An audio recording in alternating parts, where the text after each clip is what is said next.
Buenos días, buenas tardes o buenas noches con todas las personas que están viendo este video. Yo soy Nelson Berru y hoy estamos en el día 27 de octubre. Y vamos a estudiar Marcos 13, 14, 15, 16 y se acabó. Se acabó Marcos. La verdad, Marcos fue un libro fácil. Ahorita vienen los difíciles que son, parece que es Lucas y Juan. Pero bueno, a Mateo creo que no le gana ninguno, la verdad, ¿no? Pero bueno. Lo importante es que aquí estamos, hemos vencido un libro más, un libro menos, un libro más en el estudio del año bíblico. Y pues bueno, una vez más agradecer a todas las personas que colaboran con el Ministerio de Profecías Bíblicas. Vuelvo a insistir, muchas gracias. Sin ustedes, nada de esto y de lo que se pueda hacer en el futuro será posible. Así que muchas gracias de todo corazón, mis queridos hermanos. Y sin más preámbulos, vamos a hacer una oración para empezar el estudio del día de hoy. Así que por favor, acompáñenme en la oración. Oremos. Padre nuestro que estás en el cielo, santificado sea tu nombre. Mi Señor, gracias por un día más de vida. Mi Señor, solamente soy un pecador indigno de tu gracia. Nunca me cansaré de decirlo, mi Dios. Y espero también nunca cansarme de reconocerlo, mi Dios. Por favor, ayúdanos a seguir adelante, a ser cada día mejores, mi Dios. Que este momento, el estudio que vamos a hacer, no sea, mi Dios, nuestro conocimiento, nuestro entendimiento, nuestras palabras, nada de eso. Sea tu Espíritu Santo inspirándonos a cada uno de nosotros. Por favor, quédate con nosotros en este momento y en este lugar. Te lo pedimos sin merecerlo, en el nombre de tu amado Cristo Jesús. Amén. Muy bien, mis queridos hermanos.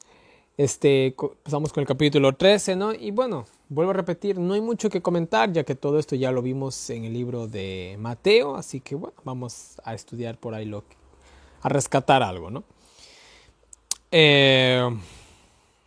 Bueno, después de salir del templo, ¿no? Dice que los discípulos, ¿no? Llaman la atención al templo, ¿no? Que era una cosa bárbara, ¿no? El cual se llegó a concluir de manera permanente en el año 67, si no mal recuerdo, 66, 67, ¿no? Y 3 años después, pues bueno, pasó el pobre a la historia, ¿no? Pero bueno, esa es otra historia, ¿no? Bueno, Jesús le dice, miren, no quedará piedra sobre piedra, eso ya también lo hemos analizado, ¿no? Y bueno, Señor, ¿cuándo pasarán estas cosas? Esto Mateo 24 lo especifica mejor, ¿no? Aquí simplemente vamos a recordarlo, ¿no? ¿Cuándo serán estas cosas? ¿Cuándo será la destrucción del templo y la destrucción del fin del mundo? Y Jesús, de una manera muy hermosa e increíble, combina estos dos acontecimientos, tanto la destrucción de Jerusalén con la del mundo, ¿no? Incluso el conflicto de los siglos, el Espíritu de Profecía dice que lo que pasó ahí es un pálido reflejo de lo que va a ser en el fin del mundo. Pero es una pequeña ilustración que tenemos, es como una maqueta, podríamos decirlo, ¿no? El sentido simbólico, ¿no? Los sucesos dentro de la destrucción, dentro de Jerusalén y de la destrucción del templo, ¿no? Con lo que va a ser en el tiempo del fin. Es lo mismo. Si hablamos exclusivamente del templo y de la iglesia adventista, es lo mismo. Si hablamos en el mundo, bueno, ahí entran muchas cosas más, ¿no? Eso creo que tal vez lo hemos de ver un poquito más a fondo en Apocalipsis, ¿no? Pero lo que pasó en el templo, lo que pasó en Jerusalén, es lo mismo que va a pasar en la iglesia y de una manera más amplia en el mundo, ¿no? Pero bueno, sigamos. Nadie se engañe, ¿no? Vendrán muchos en mi nombre, se harán pasar por el Cristo, etcétera, etcétera. Guerras, rumores de guerras, ¿no? Pero no es el fin. Ahorita seguimos con guerras, que Irán, que ni siquiera. Van a haber pestes, enfermedades. Ahorita, por ejemplo, se puso de moda el coronavirus, ¿no? Pestes, ¿no? Pero todo esto va a ser, ¿qué cosa? Principios de dolores. Miren, si hablamos ahorita, hablemos un poquito de estos virus, ¿no? Que aparecen de la nada, de manera extraña. Yo les digo algo, un virus no puede aparecer así de la nada, no puede aparecer así de la nada. Son creados, bueno, cada cual puede creer lo que quiera, ¿no? Yo solamente les expongo mi punto de vista desde el conocimiento que tengo. Pero todo esto es principio. Miren, yo creo, no sé si ustedes alguna vez han visto o han oído de las películas se han de haber visto, de muertos vivientes, ¿ya? Vamos a decirlo así. La primera película, una vez yo vi un poquito la historia de estas películas, en unos datos curiosos. Y la primera película de muertos vivientes que se hizo en la historia del mundo para el cine, yo me la vi cuando era pequeño, porque mi papá era bastante aficionado al cine, ¿no? Yo le heredé esa debilidad de carácter. Y yo me acuerdo que él vimos por primera vez cuando éramos pequeños esa película. Y en esa película, si no mal recuerdo, yo la vi hace muchos años, estamos hablando siquiera unos 15 años atrás, si no es más, tal vez más, quizás 20. Los muertos vivientes simplemente salen de las tumbas como si nada, ¿no? La primera película, Los muertos vivientes, de ahí viene incluso el nombre de los muertos vivientes, ¿no? Porque simplemente los muertos salen de las tumbas como si nada. Después, la segunda película que se hizo de muertos vivientes, vuelta ahí es por un virus que supuestamente habían creado los militares, algo así es en la película, ¿no?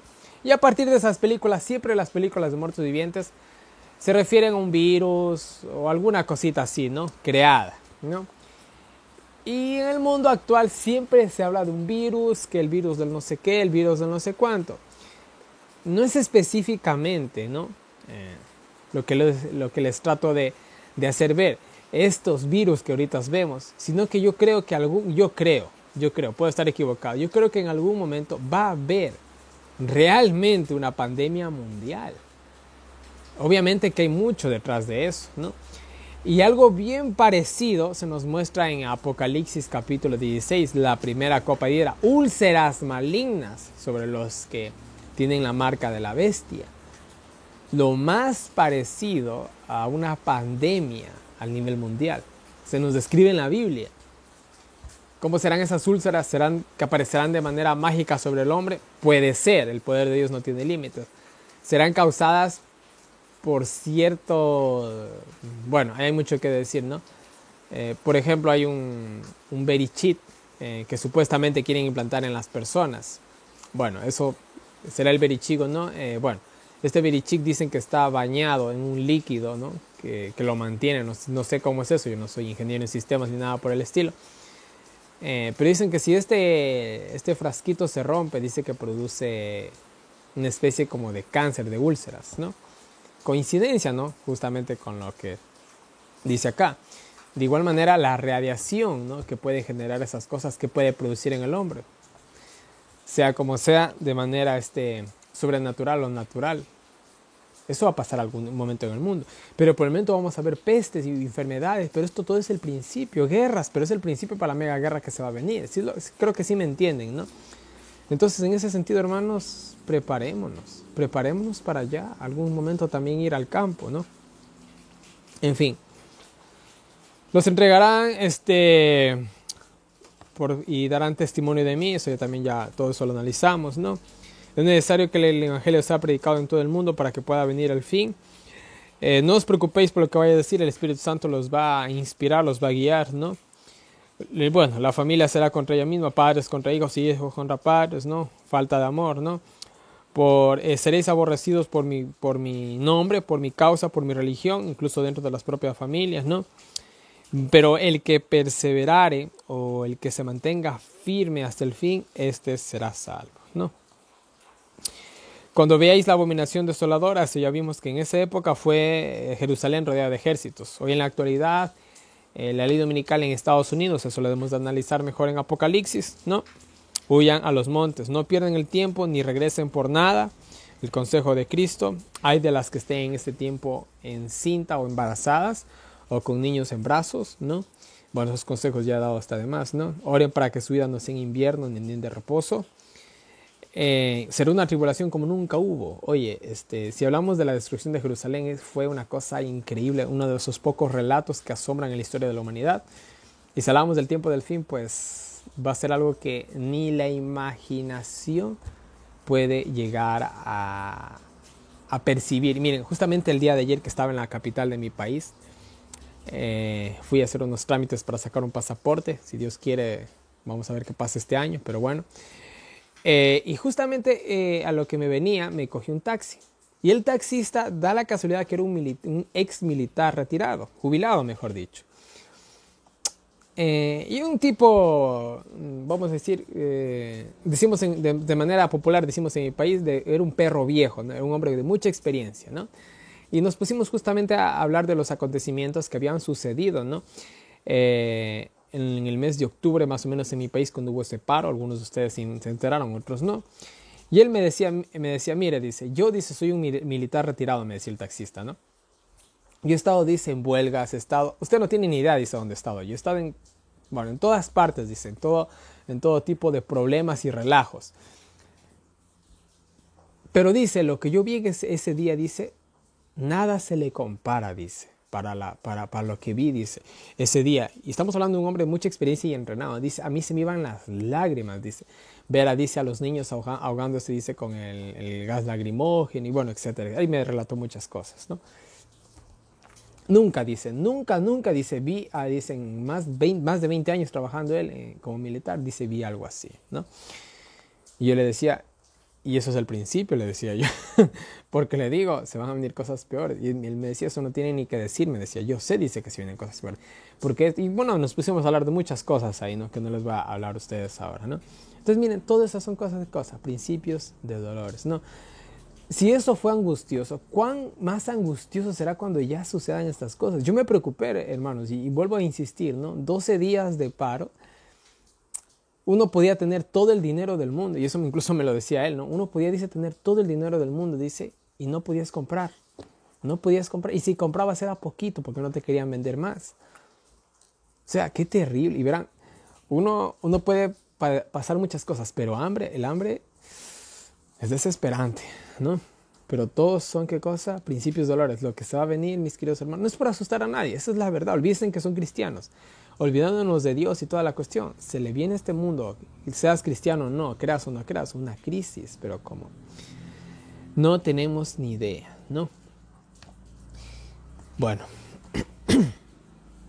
por causa de los escogidos sus días serán acortados. Obviamente esto se hace una referencia a los 1260 años. Se hace una referencia al tiempo del fin. Bueno, los eruditos dicen que no.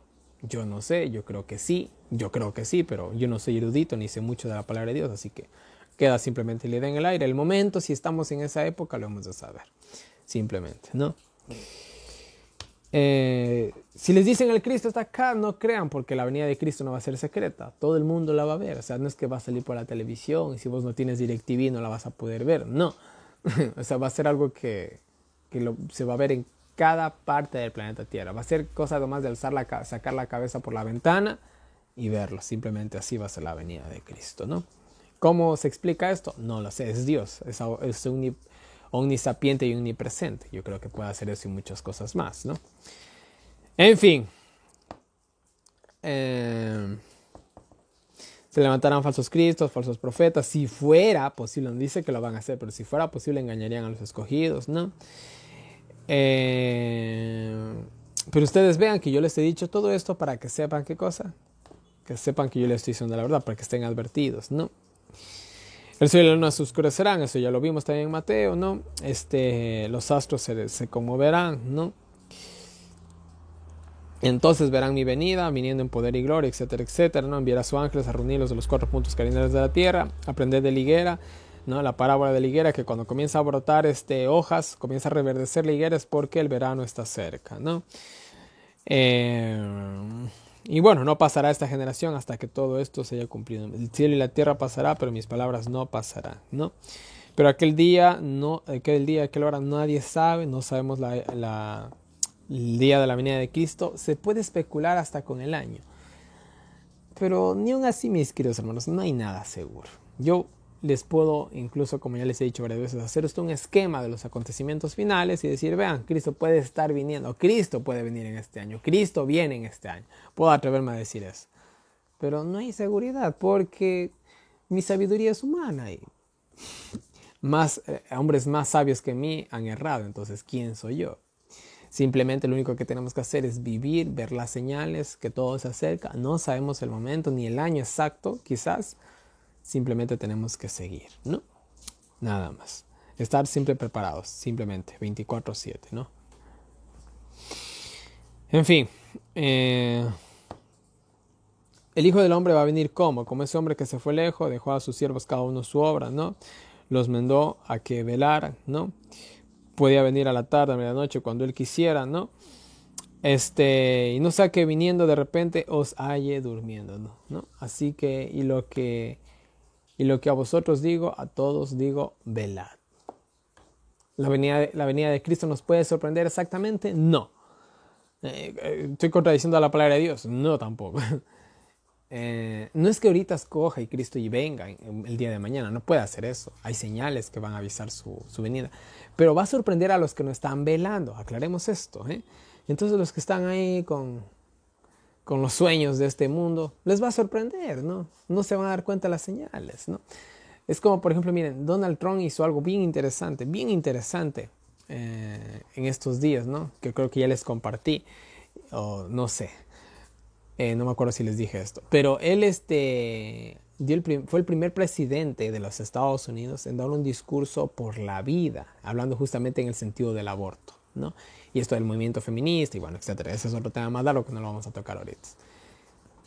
Me llamó tanto la atención, ¿no? Y yo dije, este tipo, tonto no es, ¿eh? O me han dicho, de tonto no tiene nada. Y todo esto del movimiento del aborto y el feminismo y todo tiene una segunda intención, ¿no?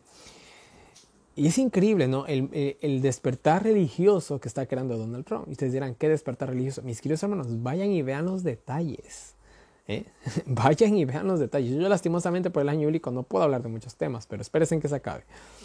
Vayan y vean los detalles. Donald Trump está haciendo un despertar religioso en Estados Unidos. El próximo presidente o la próxima presidencia del que quizás él sea, o más que seguro sea el siguiente, otra vez sea el próximo presidente de los Estados Unidos, va a ser muy trascendental. No digo que se vaya a dictar la ley dominical, pero va a ser muy trascendental para el mundo.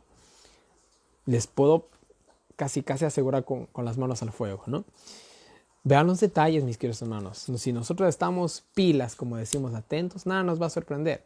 Pero si no estamos velando, nos va a caer la venida de Cristo, ¿no? La ley dominical y todo, no vamos a ver ni qué hacer lastimosamente.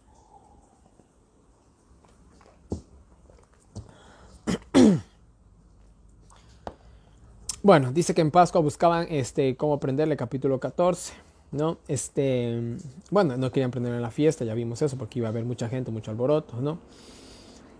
Bueno, Jesús estaba en la casa de Simón el leproso, hombre que había sido curado de la lepra, eso también ya lo vimos. Aquí vemos a María Magdalena que le derrama el perfume, que se podía vender el perfume en 300 denarios, darle a los pobres. Todo eso ya lo vimos, Jesús permitiendo que se deje lo más porque hacía bien, se estaba anticipando su sepultura, etcétera, etcétera. Eso ya lo vimos en Mateo, ¿no?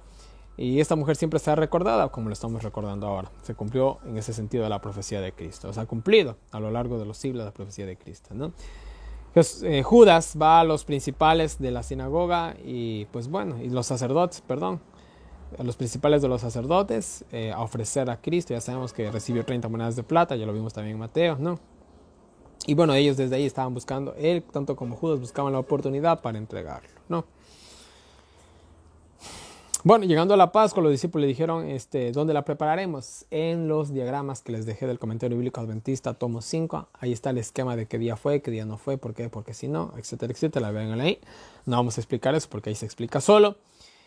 Entonces, en el día de la Pascua le dijeron, no vamos a preparar la Pascua, váyanse a la casa de cierto señor, ahí van a encontrar un hombre que está ahí. No, váyanse a cierto lugar, ¿no? Vayan a cierta ciudad. Encontraron un hombre que lleva un cántaro de agua. Eso era raro, porque los que llevaban cántaros de agua eran las mujeres, no eran los hombres. Era algo raro, ¿no?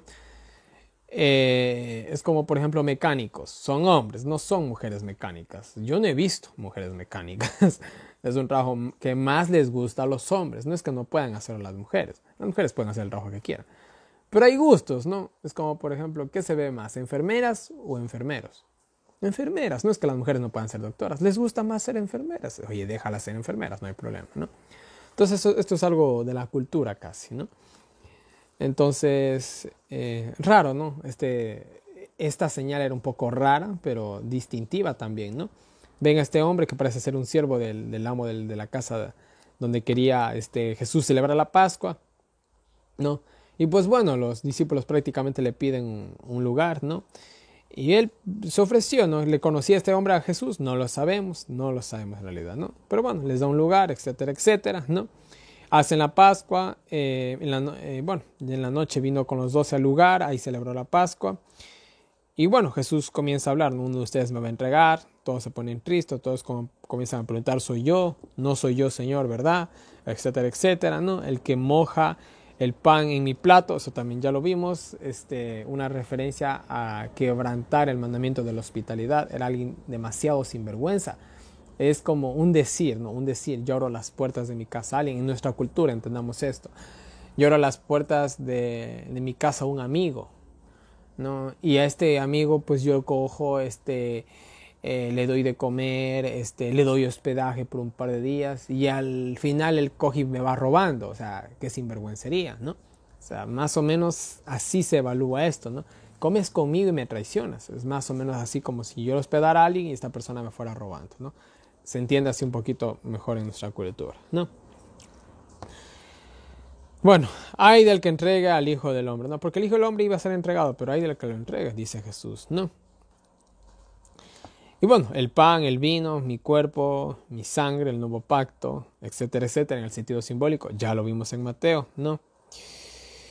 Bueno, cantaron un himno, ¿qué himno se cantó? No se sabe, y se fueron al Monte de los Olivos, ¿no? Todos ustedes me van a abandonar esta noche. El apóstol Pedro, yo no te dejaré jamás, ¿no?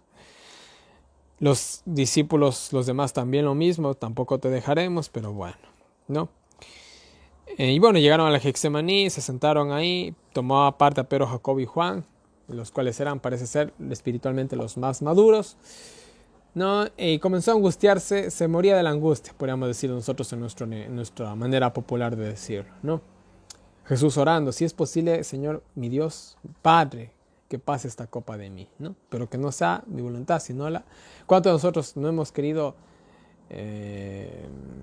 saltarnos ese problema? Yo creo que más de uno, ¿no? Pero a veces ese problema es el que más necesitamos para nuestra vida espiritual, o quién sabe, laboral incluso, no sabemos.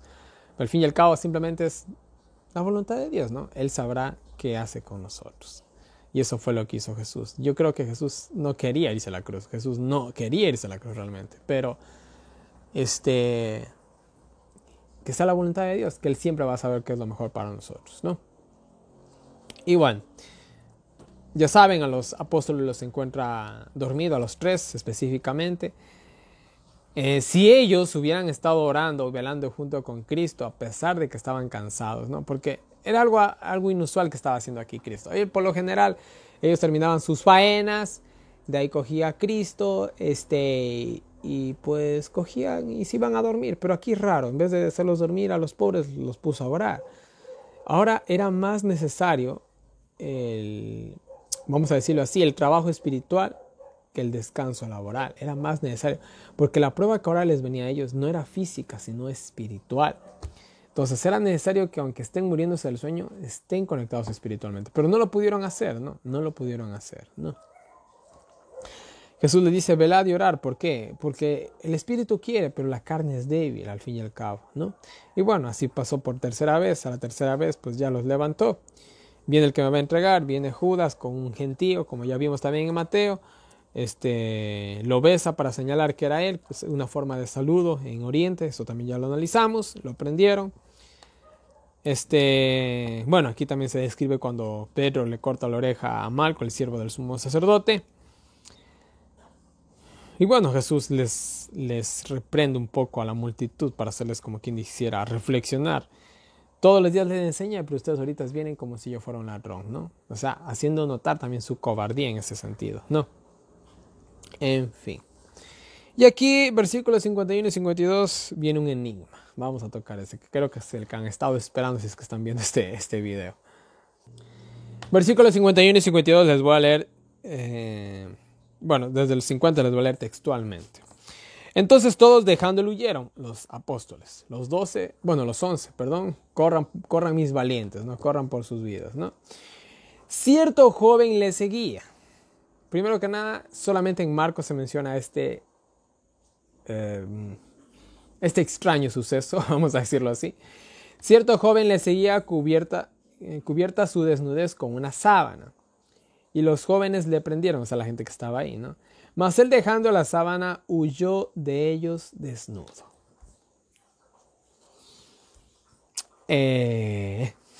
Primero que nada, ¿quién es este joven? Pudo haber sido Marcos, un poco difícil, porque los apóstoles salen corriendo, entonces no pudo haber sido uno de los apóstoles, ¿no?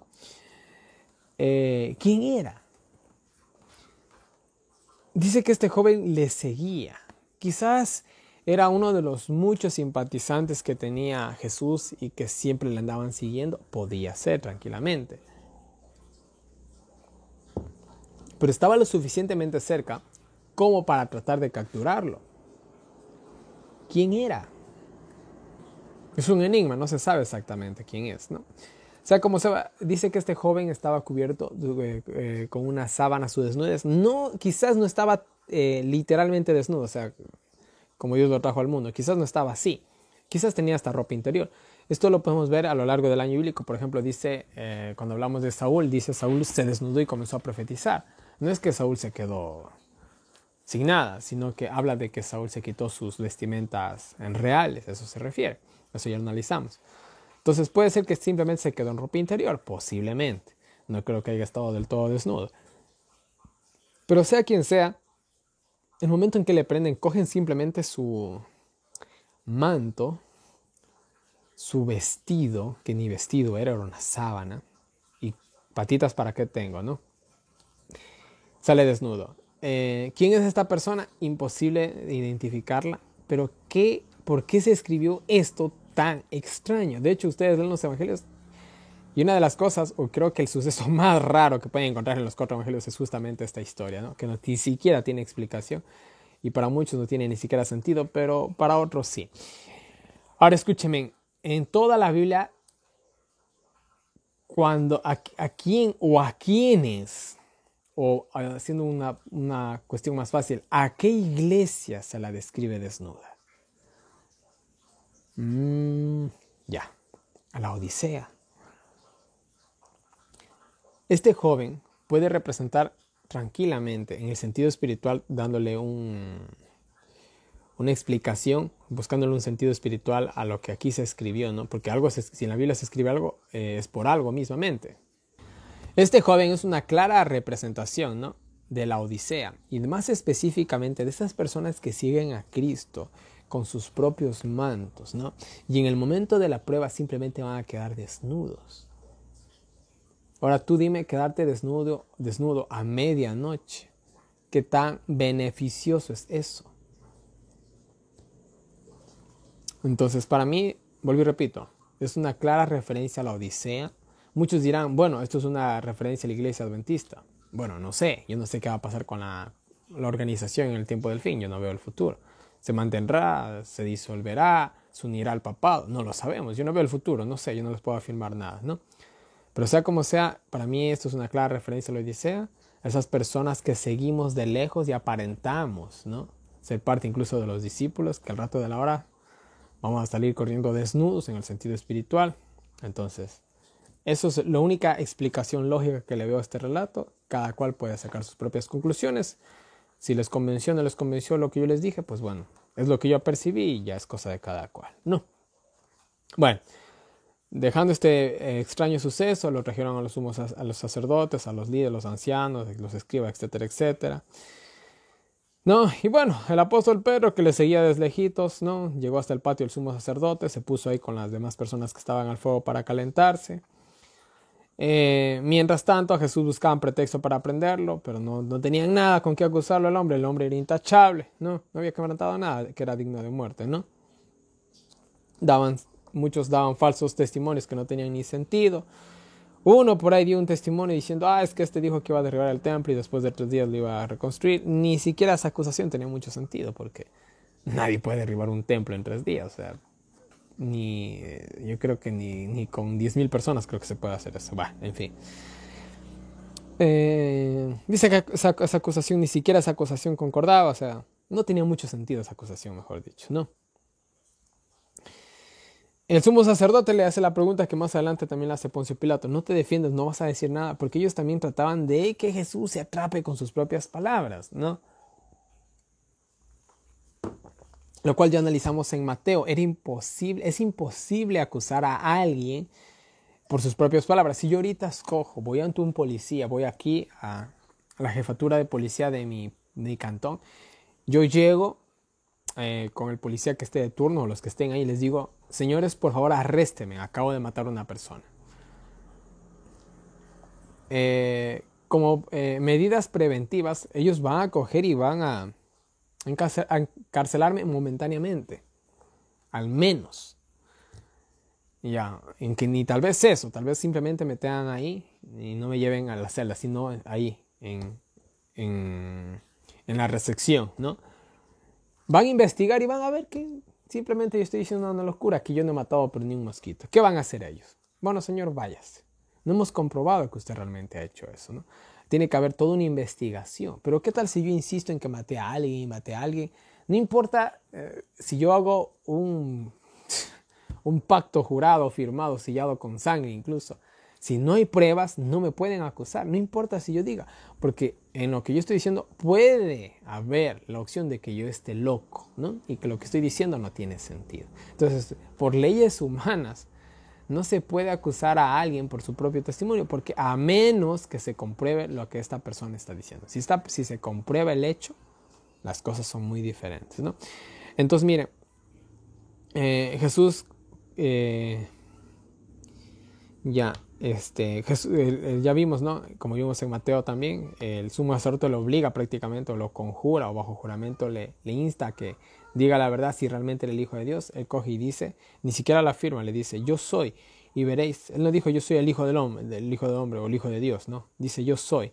Y veréis el Hijo del Hombre sentado a la diestra del poder y viniendo en las nubes del cielo, ¿no? Ellos tenían que demostrar que era el Hijo de Dios, o que era un usurpador, o sea, cualquiera de las dos cosas. Ellos como jueces estaban en la obligación de demostrar eso, pero no lo hicieron simplemente. Bueno, el sumo sacerdote rasga sus vestiduras, etcétera, etcétera. No hay necesidad de testigos, todos hemos escuchado. Todos le escogen y le condenan a muerte, le comienzan a escupirle, a golpearle, le taparon el rostro, le dijeron profetiza, adivina quién te está pegando, etcétera, etcétera, ¿no? En fin, entonces ese fue el juicio injusto que le hicieron a Jesús, ¿no? Dice que, bueno, vino la criada del sumo sacerdote, la que había permitido que Pedro entre, le acusó, ¿no? Dice, tú estabas con él. El Pedro coge y niega, dice, no, yo no he estado con él, ¿no? Y según nos dice Marcos, y eso me salté, ¿no?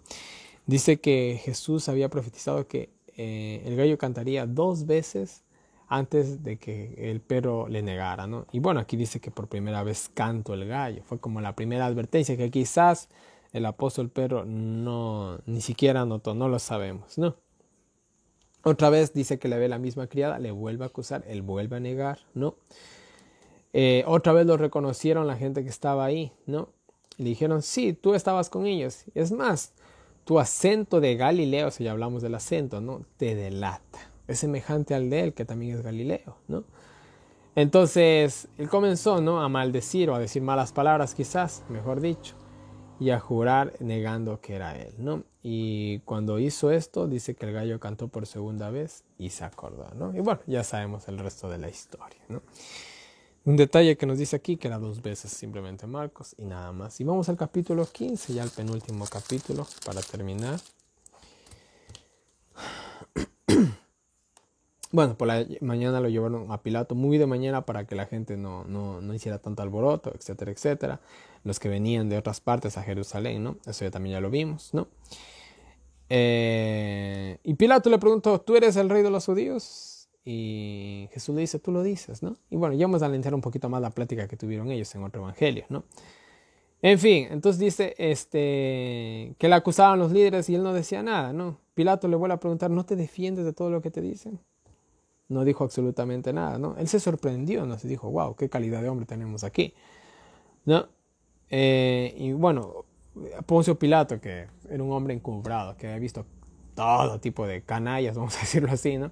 Al ver a Jesús, un hombre tan singular, se ha de haber quedado admirado, ¿no? Porque hombres así no se encuentran debajo, no se encuentran todos los días, ¿no? Hay que buscarlos debajo de las piedras a ver si se encuentras uno. Entonces fue muy sorprendente, ¿no? Y bueno, también tuvieron una plática un poco profunda, pero eso ya lo hemos de ver en otro evangelio, ¿no? Y bueno, aquí es cuando llega el soltar a Barrabás, que eso también ya lo vimos. Barrabás, un antitipo del anticristo, eso también lo vimos en Mateo, ¿no? Los líderes incitaron a la muchedumbre para soltar a Barrabás. Interesante la influencia de estos líderes, ¿no? Y también del pueblo, ignorante a sabiendas o sin querer, ¿no? Que también se dejó llevar por lo que decían los líderes, ¿no? Y aquí se agregan palabras que no se dijo, creo, en Mateo, ¿no? Y lo que Pilato decía: ¿a quién quieren que suelte? ¿Al rey de los judíos o a Barrabás? ¿Qué quieren que haga con su rey, con el rey de los judíos, ¿no? Crucifícalo, ¿no? Es increíble, ¿no? Pilato, un hombre pagano, ¿no? Llega a reconocer al Mesías como su rey. Interesante, ¿no? Bueno, se cumplió la profecía, ¿no? Al fin y al cabo, ellos, podemos decir que al momento de responder a Pilato, aceptaban lo que Pilato estaba diciendo, que él era el rey de los judíos, ¿no? Increíble. Pero bueno,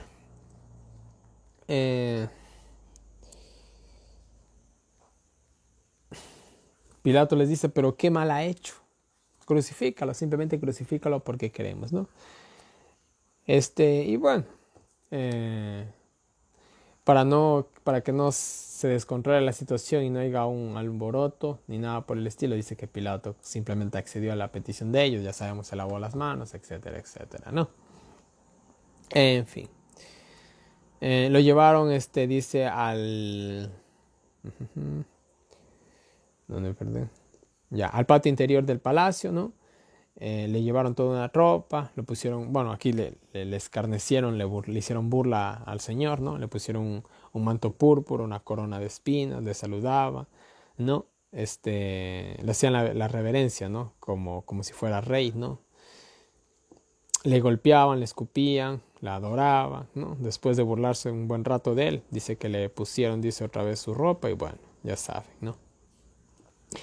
Se lo llevaron a la cruz. Aquí una vez más nos menciona a Simón de Cirene, pero nos habla algo interesante. Dice que era padre de Alejandro y de Rufo, ¿no? Nombres interesantes, parece que son nombres griegos hasta donde llego a entender. Y la única mención que se hace de un tal Rufo es en Romanos 16:3. Entonces posiblemente, no estoy tan seguro, no puedo ni afirmar ni desmentir, y no se puede ni eso tampoco. Posiblemente Simón de Cirene fue padre de Rufo, uno más adelante, podríamos decirlo, padres de la iglesia primitiva, de la iglesia cristiana. Puede ser el caso al fin y al cabo, ¿no? Para que se los mencione aquí, puede ser que lo que se dice en Romanos concuerde con esto. No lo sabemos del todo y quizás nunca lo sepamos, así que simplemente queda en el anonimato, ¿no? Bueno, lo llevaron al Gólgota. Le dieron, esto también vimos, vino mezclado con mirra, no bebió porque, bueno, pudo haber dicho, eran analgésicos, ¿no? Pudo haber dicho algo que no estaba bien y estropearse todo el plan de salvación, así que venció la tentación de las drogas, podríamos decir, Cristo, ¿no? Por sus ropas echaron suerte, parece que eran de gran valor, ¿no? Dice que a la hora tercera, 9 de la mañana, eso ya les expliqué cómo medir el tiempo judío, ¿no? En la época de Jesús, ¿no? A las 9 de la mañana dice que lo crucificaron, ¿no? Y le pusieron el título Rey de los Judíos. Esto fue un desquite que se hizo Poncio Pilato, ya que al menos de esa manera, ¿no? Se vengó el hecho de que le hayan obligado a matar a un hombre con el cual, podríamos decir, él había simpatizado, ¿no? Entonces al menos se llevó ese desquite, ¿no? Se sacó esa pica al menos de esa manera, podríamos decirlo, ¿no? Lo pusieron en medio de dos ladrones. La historia de los ladrones la hemos de ver en otro evangelio también, ¿no? Para que de esta manera se cumpla lo que estaba escrito, ¿no? Los que pasaban se burlaban de él: sálvate a ti mismo, a otro salvó, no te puedes salvar ahora tú mismo, etcétera, etcétera, ¿no? Desciende y te creeremos, ¿no? Y dice que cuando vino la hora sexta, o sea, a las 12 del día, hasta la hora novena, hasta las 3 de la tarde, dice que hubo oscuridad en toda la tierra. 3 horas de oscuridad. Interesante. 1 hora por cada persona de la deidad. Yo lo interpreto así. Ustedes pueden interpretarlo de la manera que ustedes quieran, ¿no? Pero bueno, A las 3 de la tarde, ya cerca de la hora de su muerte, ¿no? Exclamó: Elohim, Elohim, lama sabactani, ¿no? Dios mío, ¿por qué me has desamparado? ¿No? Bueno, aquí se escribe bien la palabra Elohim, ¿no? A diferencia de Mateo, que se dice vuelta Elí. Aquí se describe bien lo que debió haber dicho Cristo, porque en Mateo parece ser que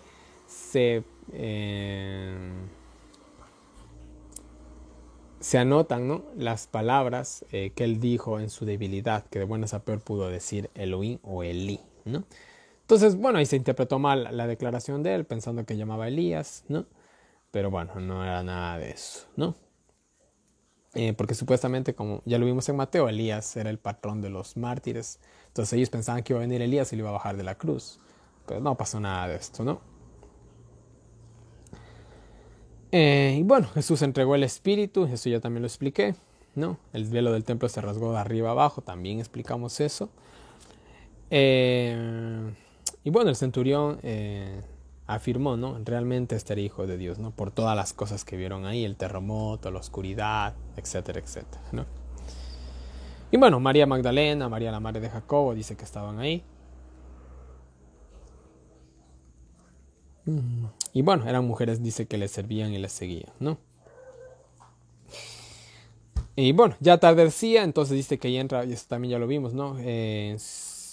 José de Arimatea fue a pedir osadamente, ¿no?, con mucho valor, el cuerpo de Poncio Pilato, lo cual era un poco riesgoso, ¿no?, por todo lo que había sucedido. Entonces no era muy sabio hacer ese tipo de cosas, pero bueno, se hizo, ¿no? Y Poncio Pilato se sorprendió, ¿no?, de cómo había muerto tan rápido. O sea, que ya murió, ¿no? Porque yo me imagino que José de Arimatea debió haber llegado tipo 5 o 4 de la tarde a pedir el cuerpo de Cristo. No debe haber llegado a las 6, porque hasta ir y venir hubo tiempo. Entonces llegó temprano, tipo 4 de haber llegado siquiera de la tarde hasta donde estaba el 4, 4 y media. Se sorprendió, mandó a preguntar a un centurión a ver si realmente se había muerto. Y pues bueno, el centurión simplemente le afirmó lo que ya le habían dicho, ¿no? Entonces se le concedió el cuerpo a José de Arimatea, ¿no? El cual dice que compró una sábana y bajándole, le envolvió en la sábana y le puso en un sepulcro que estaba cavado en una roca. Un sepulcro de la familia de él, parece ser, hasta donde se entiende. Rodó una piedra a la puerta del sepulcro y María Magdalena y María, madre de José, María, me imagino que es la madre de Jesús, ¿no? María Magdalena y María, la madre de José, perdón. Miraban dónde era puesto, ¿no? Entonces, ¿para qué? Obviamente para saber dónde, para embalsamarlo después de acabar el sábado. Eso también ya lo vimos en Mateo. Y disculpen que me salte tantas cosas, pero son cosas que ya vimos en Mateo, así que no me queda nada más que repetir esa frase cada rato, ¿no? Y bueno, ahorita sí vamos a ver algo nuevo, capítulo 16 para terminar el estudio del día de hoy. Aquí sí tenemos incluso citas del Espíritu de Profecía, y bueno, nos dice así. Que pasando el sábado vinieron María la madre de Jacob y María Magdalena, ¿no? Y vinieron para ungir el cuerpo, ¿no? Ya que por el apresuramiento, ¿no?, de que ya llegaba el sábado no pudieron hacerlo, podríamos decir que al día domingo, ¿no? Y bueno, aquí incluso versículo 2 aclara que fue el primer día de la semana, que es domingo, ¿no? Bueno, ellas cuando iban al camino al sepulcro, no se preguntaban, ¿y ahora cómo vamos a mover esa roca? Era una piedra enorme, ¿no? 2 mujeres jalando esa roca, no le iban a mover nunca. Se necesitaba al menos ahí la ayuda de unos cuantos hombres, ¿no? Pero bueno, iban ellas preguntándose, ¿no?, cómo iban a hacerlo, pero bueno, simplemente caminaban por fe, ¿no? Cuando ellas llegaron, vieron que la roca estaba movida, ¿no? Dice que al entrar, vieron bueno, y algo aclara, también dice que la roca que cubría el sepulcro de Jesús era bastante grande, ¿no? Entonces no era algo que lo podía mover cualquiera, ¿no? O sea, se necesitaban unos cuantos hombres para mover esto. Pero bueno, dice que vieron, al entrar, dice, ahí dentro del sepulcro, vieron un joven, dice, vestido de blanco, sentado al derecho de la tumba, ¿no? Y ellos obviamente se asustaron. Este joven, es increíble cómo se describe a los ángeles, jóvenes. Tenemos ahí un dato adicional para más o menos entender un poco más a los ángeles, ¿no? Dice que era joven, ¿no? Vestido de blanco, o a lo que a ellas les pareció un vestido de blanco, o lo que nos puede medio hacer entender la palabra vestido. Rodeados de luz puede incluso ser, ¿no? No lo sabemos, en fin. Quizás como Adán y Eva, posiblemente así, ¿no? Ellas obviamente se asustan, se sorprenden, ¿no? Al ver todo esto, estaban ante un ángel. Él les dice, no asustéis, ¿no? Pues ustedes buscan a Jesús, pero no está aquí, ¿no? Ha resucitado, ¿no? Díganle a sus discípulos que se fue a Galilea como él les había dicho, ¿no? Y ellas se fueron, ¿no? A decir, muy apresuradas, ¿no? Y no iban a diciéndole a nadie por el camino, ¿no? Debido a la sorpresa. No sé si alguna de ustedes están sorprendidos a un punto que no saben ni lo que hacen, pero bueno, algo así más o menos sucedió aquí, ¿no? Y bueno, dice que Jesús había aparecido primero a María Magdalena. Ahí una vez más, por favor, vayan a los diagramas que les dejé. Ahí está explicada bien la cronología, ¿no? Y hasta donde se entiende, Jesús le apareció a María, no dejó que la adorara. Por un momento se fue al cielo, vio que el Padre le aceptó el sacrificio, volvió a la tierra para ya hacer lo que tenía que hacer con toda la plena seguridad del mundo, ¿no? Y bueno, eso parece que fue. Y después fue cuando otra vez se volvió a topar con ellas y ahí sí ya permitió que le tocaran, le besaran, la abrazaran, etcétera, etcétera, ¿no? Y bueno, aquí también se describe algo, dice que después apareció, dice en otra forma, 2 de ellos que iban de camino yendo al campo, ¿no? Y este dato es bastante interesante. Esto se parece bastante a lo que ocurrió en 1844, cuando Jesús pasó del lugar santo al lugar santísimo. Y hubieron 2 personajes, el cual uno de ellos, creo, si no mal recuerdo, era... Ay, no me acuerdo bien. Creo que era Irat Exxon, creo que era, ¿no? El cual vio, podemos decir, una visión de que Jesús había pasado del lugar santo al lugar santísimo, ¿no? Pero esta historia creo que se describe mejor en Lucas creo que se describe mejor esta historia, ¿no? Ahí la hemos de ver a más detalles, ¿no? Simplemente vamos a pasar por alto esto, ¿no? Y bueno, dice que ellos no le hicieron saber a los demás, ni aún ellos creyeron. O sea, miren, llega María Magdalena y la otra María, les dicen no creen los discípulos. Llegan estos 2, no creen los discípulos. Y era algo increíble de creer, no se podía creer algo así tan fácil. Jesús resucitó, pero... Y miren, y a pesar de que él lo había dicho, ¿no? Pero hay cosas que para el hombre de poca fe son difíciles de creer, ¿no? Y bueno, al fin y al cabo dice que aparece a los 11, él les pega una regañada, ¿no? Por incrédulos, ¿no? A pesar de que habían tenido el testimonio de 2 personas. Y esto es muy interesante. Cuando Dios avisa, no avisa solamente por un medio, avisa por 2, 3 o quién sabe cuántos más. De esa manera no hay cabida para pretextos o excusas, ¿no? Y yo creo que va a ser lo mismo en el tiempo del fin. Cuando se pasen todos los eventos proféticos, no va a ser una vez, van a ser varias veces que pasen ciertas cosas. Pero bueno, eso ya lo hemos de analizar en su tiempo, ¿no?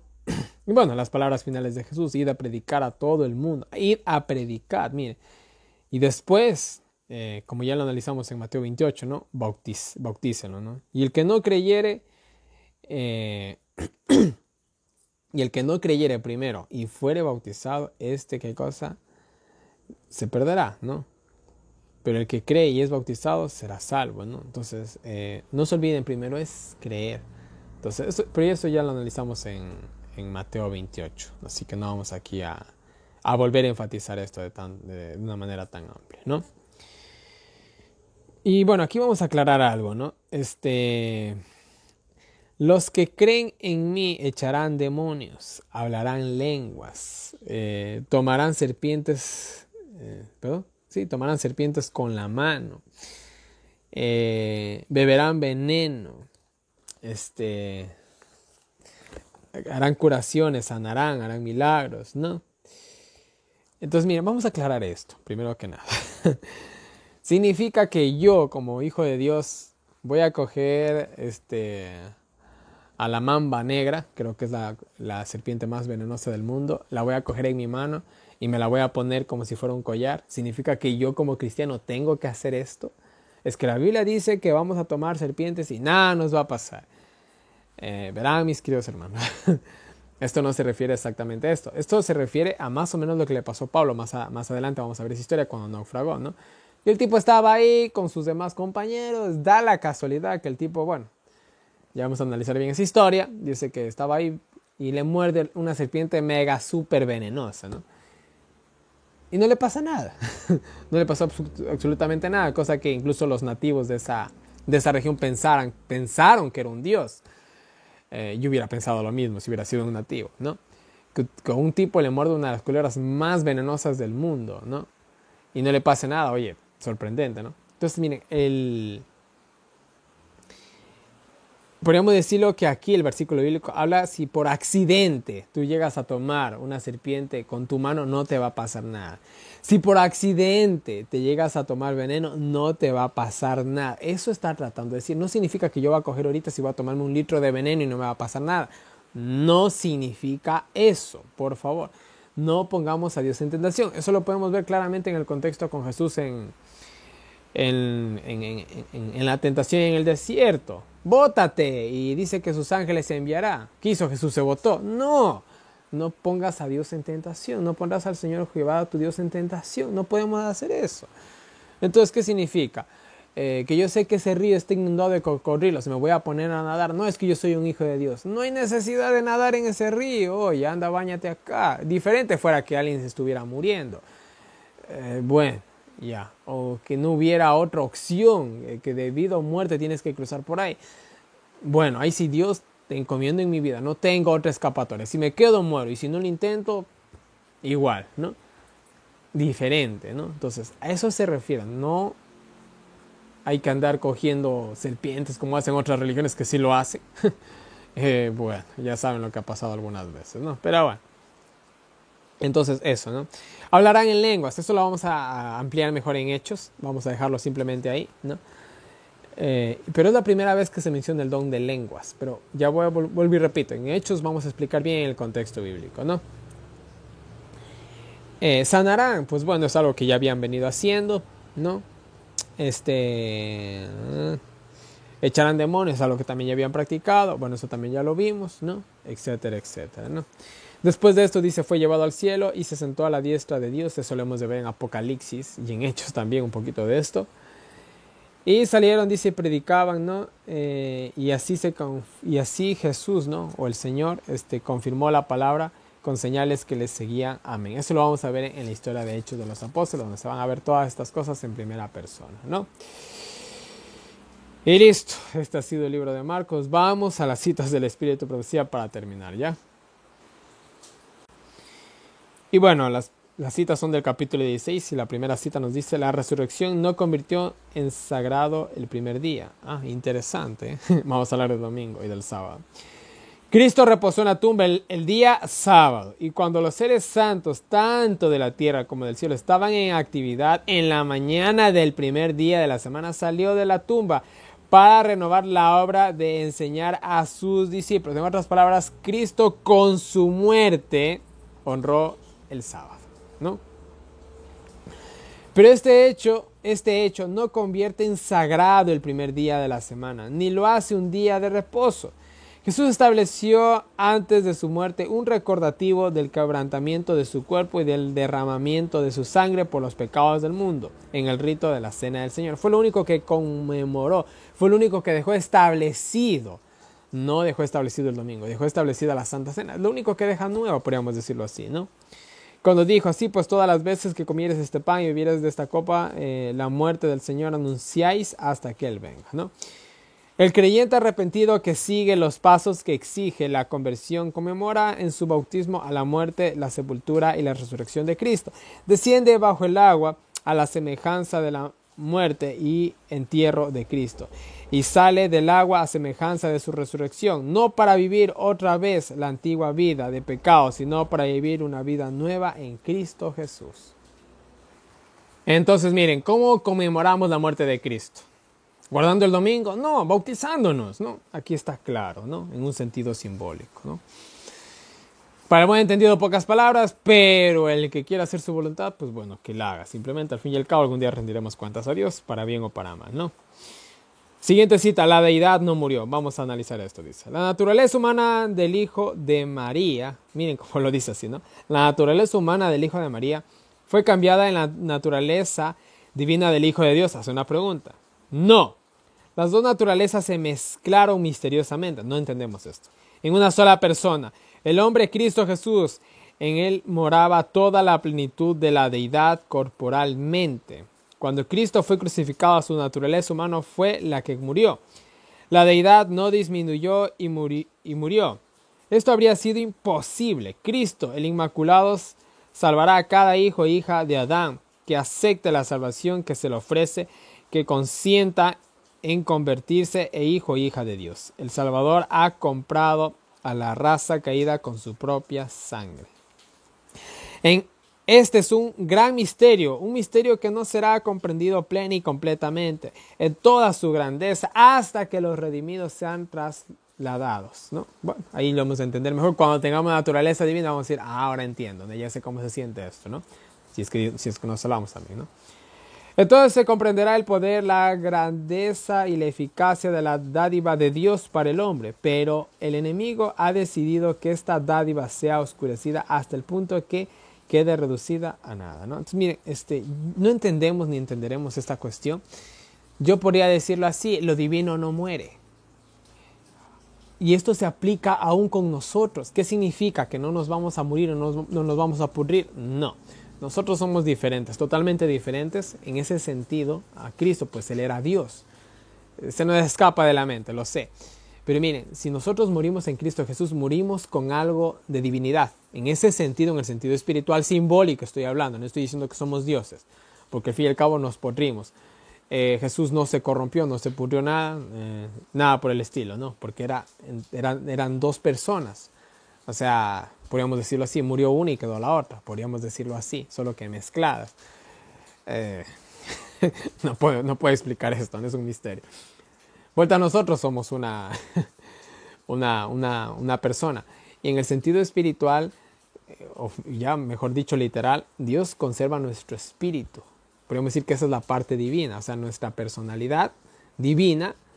Y cuando resucitamos nos va a dar un recipiente nuevo y ahí va a poner lo nuestro, lo cual Él ha salvado por su divinidad. Y así de simple, ¿no? No voy a entrar en más detalles para no confundirlos, ¿no? La penúltima cita nos dice, bueno, no tiene título, dice, bueno, simplemente se refiere aquí a lo que dice ¿de qué también? Bueno, en fin, no sé, creo que se olvidaron de poner el título aquí. Bueno, dice, cuando se oyó la voz del ángel que decía, tu padre te llama, aquel que había dicho, yo pongo mi vida para volverla a tomar, destruid este templo, y en 3 días lo levantaré. Salió de la tumba a la vida que estaba en sí mismo, o sea, simplemente Jesús se despertó, nada más. La deidad no murió, la humanidad murió, pero Cristo ahora proclama sobre el sepulcro abierto de José de Arimatea, yo soy la resurrección y la vida. Por su divinidad, Cristo tenía poder para romper las ataduras de la muerte. Declara que tenía vida en sí mismo, para dar vida a quienes les plazca, ¿no? O sea, cosa de dioses, vamos a decirlo así. No entendemos plenamente esto, pero Él estaba en sí dentro, Él estaba dormido. Lo único que vino a hacer el ángel fue a despertarlo. El ángel fue la alarma de su despertador. Y Él volvió a la vida en sí mismo. El ángel, ni Dios, ni nada, ni el Padre, mejor dicho, le dieron vida. Fue Él mismo, ¿no? Venció a la muerte, sobre todo. Ahora podía hacer lo que le plazca en ese sentido. En el sentido de la muerte, pues le venció, ¿no? Yo soy la resurrección y la vida. Solo la deidad puede usar este lenguaje. Solo Dios puede usar este lenguaje. Yo soy la resurrección y la vida. Todas las cosas creadas viven por la voluntad y el poder de Dios. Son recipientes que dependen de la vida del Hijo de Dios. Miren, justo lo que les decía hoy. Dios mío santo. A veces yo sí siento que el Espíritu Santo me inspira, ¿verdad? Repito. Son recipientes que dependen de la vida del Hijo de Dios. Al fin y al cabo es eso. Nuestro espíritu, nuestra personalidad, que tiene que reflejar el carácter de Cristo, tiene que ser el carácter de Cristo, es eso, ¿no? El reflejo del carácter de Cristo que cuando resucitemos va a ir en un recipiente nuevo, ¿no? No importa cuán capaces y talentosos sean, no importa cuán grandes sean sus actitudes, reciben nuevamente la vida de la fuente de toda vida. Solo aquel que es el único que tiene inmortalidad, que mora en luz y vida, podía decir, tengo poder para ponerla, su vida, y tengo poder para volverla a tomar, o sea, la vida de Él. Todos los seres humanos de nuestro mundo toman de Él su vida. Él es el origen, la fuente de vida, ¿no? Yo soy la resurrección y la vida. El que había dicho, pongo mi vida para volverla a tomar, salió de la tumba a la vida que estaba en sí mismo. La humanidad murió, la divinidad no murió. Por su divinidad, Cristo tenía poder para romper las ataduras de la muerte. Él declara que tiene vida en sí mismo para dar vida a quienes les plazca. Todos los seres creados viven por la voluntad y el poder de Dios. Son recipientes de la vida del Hijo de Dios. No importa cuán capaces e intelectuosos sean, no importa cuán, creo que está repitiéndose la cita, bueno, cuán grandes sean sus actitudes, reciben nuevamente la vida de la fuente de toda vida. Es el origen, Él es el origen, la fuente de vida. Solo aquel que es el único que tiene inmortalidad, que mora en luz y vida, podía decir, tengo poder para ponerla, su vida, y tengo poder para volverla a tomar. Cristo fue investido con el derecho de dar inmortalidad. La vida que había entregado en su humanidad la tomó otra vez y la dio a la humanidad. Yo he venido, dice él, para que tengan vida y para que tengan en abundancia. En pocas palabras, Él es la vida. Y puede darla y quitarla a quien quiera. Y la última cita, solo el Padre podía libertar a Cristo. Aquel que murió por los pecados del mundo tenía que permanecer en la tumba el tiempo determinado. Estuvo en esa prisión de piedra como preso de la justicia divina. Era responsable ante el juez del universo. Llevaba los pecados del mundo y solo su Padre podía libertarlo. Una fuerte guardia de poderosos ángeles velaba sobre la tumba, y si una mano se hubiese levantado para retirar el cuerpo, la fulguración que emanaba de la gloria de los ángeles hubiera derribado impotente en tierra al atrevido, ¿no? O sea, una custodia total tuvo Jesús, ¿no? Solo había una entrada a la tumba y ni la fuerza humana ni ningún engañador podía atreverse a tocar la piedra que guardaba la entrada. Allí descansó Jesús durante el sábado, pero la profecía había dicho que al tercer día Cristo se levantaría de entre los muertos.